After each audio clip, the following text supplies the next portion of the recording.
plus tu fais ça jeune, plus tu peux à 40, 45, dire « Ah, je suis encore jeune, entre guillemets, mais j'ai du plaisir. » Puis je peux faire des folies comme dépenser 2000 $. C'est le fun. Des fois. Puis si c'était ça le cycle, tu commences dans ta vingtaine à faire ce que tu as vraiment envie, puis tu peux le maintenir comme ça, plutôt que d'aspirer à un certain moment, un jour, où ça va arriver. Chaque situation est unique. C'est un équilibre entre profiter du moment présent puis être financièrement indépendant plus tard dans sa vie.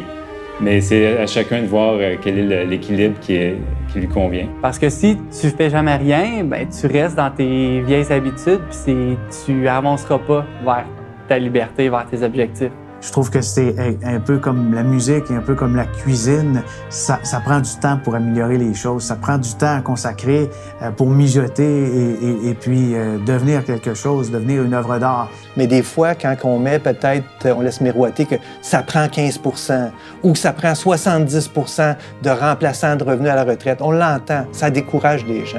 Puis ça donne le goût à des gens de décrocher de ça puis de dire oh, c'est trop compliqué puis j'aime autant pas le voir. T'sais. J'avais aucune idée par où commencer. Puis en même temps, je me suis dit, j'ai quand même 28 ans, je suis posée de savoir ces choses-là, mais on me l'a jamais appris, fait que comment je suis posée de savoir? Souvent, l'indépendance financière, comme n'importe quel but que tu as dans la vie, c'est que ça fait peur parce que c'est l'inconnu, parce que tu défriches quelque chose qui n'existe pas. Parce que c'est ta vie à toi, puis c'est ça que tu veux bâtir. C'est pas qu'on a peur nous-mêmes d'échouer, mais c'est qu'on a peur que les autres nous jugent sur notre échec. Et ça, je pense, ça fait la différence lorsque, justement, on a une certaine maturité, puis qu'on fait les choses pour nous-mêmes, pour notre propre bonheur, et non pas pour le bonheur des autres. Ça peut être incroyable de voir comment un tout petit montant placé en début de vie, la première fois que tu as un emploi d'été, tu te dis, je vais prendre 200 $, puis je vais le mettre là, puis je vais l'oublier, puis de le regarder 25-30 ans plus tard, n'importe qui va faire le saut de ce qui s'est passé. Ah, tu te prives, tu t'empêches de vivre.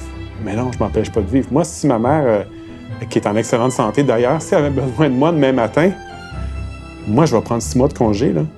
Puis je me suis pas privé, là. J'ai bu du vin, j'ai mangé du steak, j'ai une piscine de 15 pieds, il y a un arbre dans ma cour, j'ai une voiture qui roule, puis si je veux aller en vacances, je peux. Après ça, l'extravagance de ma vie, j'aurais pu vivre dans une plus grosse maison, avoir une plus grosse piscine, puis avoir des voitures neuves.